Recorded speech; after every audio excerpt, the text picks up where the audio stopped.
ଥାଇ ଲାଗୁଛ କାଇଁ ପାଖରେ ଥାଇ ଲାଗୁଛ କାଇଁ ରହିଛ ବହୁ ଦୂରେ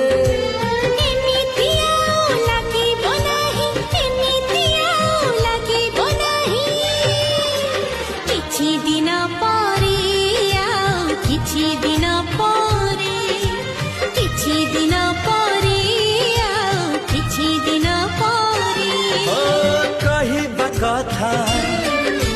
କହିବା ପାଇଁ କହିବା କଥା କହିବା ପାଇଁ କାହିଁକି ଛାତି ଧରେ